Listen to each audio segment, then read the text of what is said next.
November 2023, the Biden administration, in an attempt to jumpstart the regulation of AI and its potential downsides, released an executive order.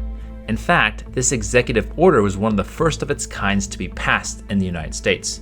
Now, while this is not a law, this order can lead to laws in the near future that can completely change the way people live with social media, their phones, and every way they interact with AI.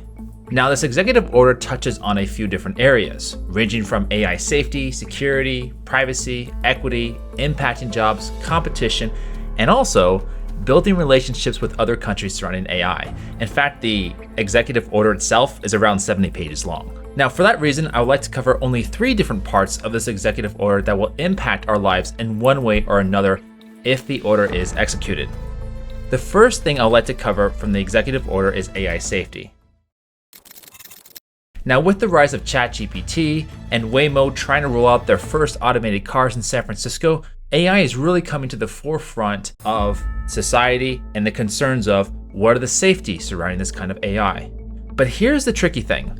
With AI, this order defines AI as a machine-based system that can, for any given set of human-defined objectives, make predictions, recommendations, or decisions influencing real or virtual environments.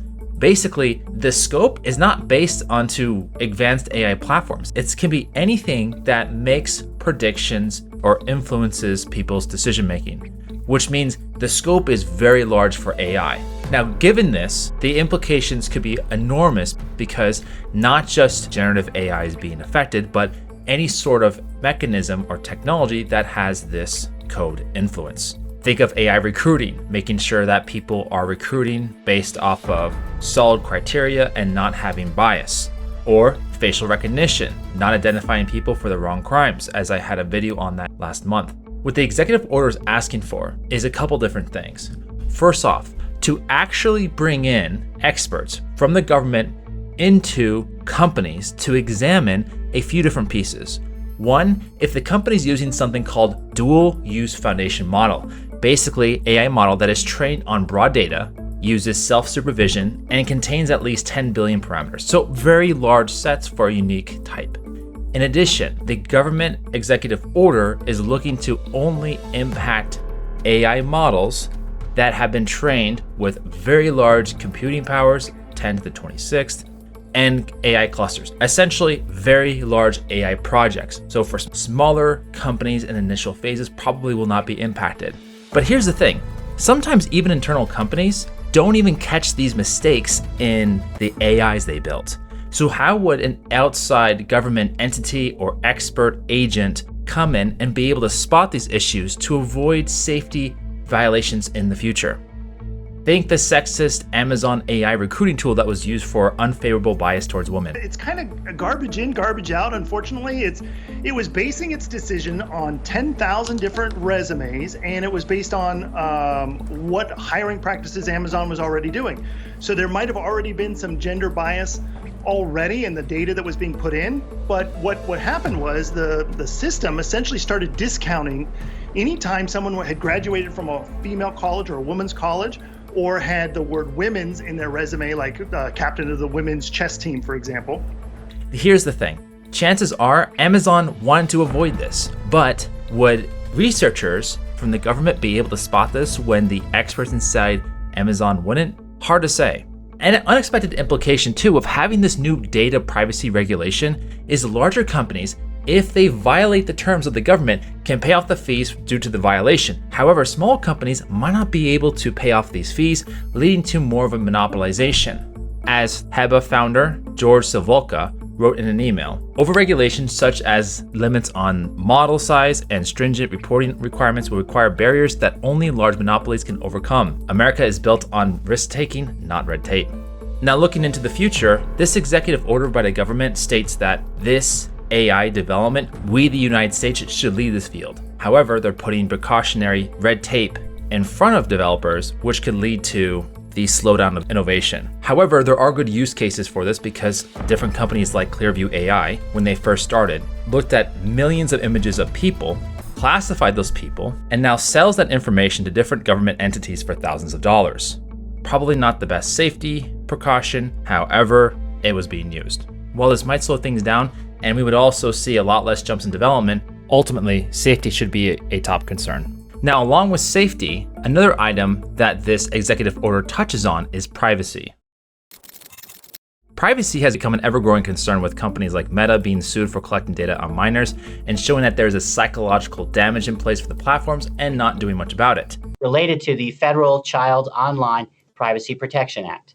Meta, under federal law, cannot and should not be marketing to young people, collecting data without parents' awareness or consent. They're doing just that.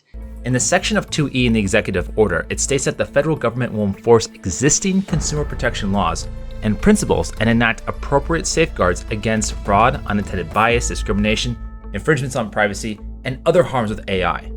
This executive order also plans to uphold privacy regulations towards students. For example, during the pandemic, there were tons of AI platforms that were collecting data from students illegally and yet did not face many repercussions. CBC Kids' educational portal was highlighted in the report as one of the problematic platforms. It allegedly shared some children's data with Facebook. The Biden administration wants to incorporate safety, privacy, security standards into software development life cycles for protection of individual identifiable information.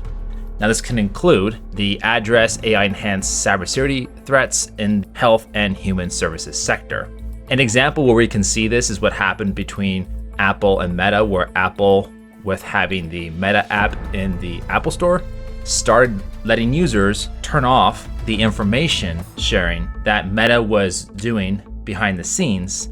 So then as soon as an Apple user would download the Meta app, Apple would ask, hey, do you want to share your data with Facebook or Meta? And people opted out, which really hit Meta hard. Point being is, it's those kinds of changes we can expect to see in the long term, that the information that is collected, the government will step in and say, no, that's not okay to collect that information without the user's consent. The order also states that it shall fund the creation of something called the Research Coordination Network, essentially a group that is dedicated to advancing privacy research and in particular, development, deployment, and scaling of privacy-sensitive products. This group shall serve to enable privacy researchers to share information, coordinate and collaborate in research, and develop standards of our privacy research community. Here's the thing though, looking forward then, organizations will have a hard time to say, hey, we didn't know that we were collecting this data, right? There will be a lot more transparency involved in what's actually collected from users. Secondly, data brokers will decline a lot. These are individuals who will buy data from large companies and sell that to other individuals who may want that data. And thirdly, applications like ChatGPT 5, Google's newer AIs, might take longer to release because of these extra layers of precautions with privacy. However, along with safety and privacy, the last area I'd like to cover will affect us in just about everywhere we go online, and that is in regards to AI-generated content. Now, with platforms like Midjourney, ChatGPT, AI-generated content is at an all-time high, and it's expected to exponentially increase from here on out. Now, this technology is phenomenal. It lets us do all sorts of things, but it also has downsides, right? You have students now who can write essays really fast and essentially not have to really develop strong writing skills because, of course, ChatGPT can help. You have professionals like graphic designers who experience overwhelming amounts of competition with these new platforms that can create art, web designs in a matter of seconds. And AI-generated images where you can frame people for crimes that they haven't committed, or the worst, and one of the most terrifying, people can use AI to call other people sounding just like loved ones. It sounds a little weird. It doesn't sound like... It just sounds unnatural. So the executive order plans to put together a research team on how to spot AI-generated content and give that content a watermark on whether it's real or AI. Now, while this might sound benevolent, there are some major issues with this idea. First off, AI-generated content is not easy to tell if it's fake or not. In fact, many teachers have realized this where they're grading a kid's paper and they're like, well, I don't know if this is real or not, because the problem is very often it's extremely hard to distinguish with written text. It's a little bit easier with AI-generated images. However, over time, that's going to become more and more difficult. On a more societal political implication, the whole fake news, whether or not news is true or not, will come down to the actual source that is marking the content. So imagine if you have a government entity that might not like a certain piece of content for whatever political reason. It can mark that content as fake, or let's say AI generated, essentially undermine that initial image when in reality it could be true. In fact, we've seen this in the past where certain pieces of information that came out originally were said as fake news, but turned out later they were not. Someone with that ability will be able to turn the scales on whether or not things are true or not. Now, while this segment does have good intentions, like for instance, I would hate for anyone who's have good intentions to make sure that people can't be framed for crimes that they didn't commit.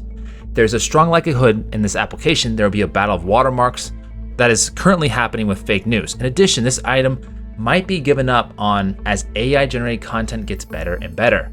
Regardless of my skepticism, I believe AI is moving at a rate that we might not have been able to foresee. For instance, even teachers struggle to tell if an essay is real or not. So how could a government entity be able to do the same between images and text on an international scale? At this point, I'm not sure how they'll solve that problem, but again, we're looking over the executive order and what sort of things can we expect in the future. Regardless of my skepticism, I believe that AI is moving at a rate that we might not actually know the long-term societal implications before launching these new products. And having a few of these hurdles to deploying these new technologies can help us take a step back and reflect, how does this affect the society at large? And with that, I think we can maximize the benefits of technology, but also being able to minimize its negative effects.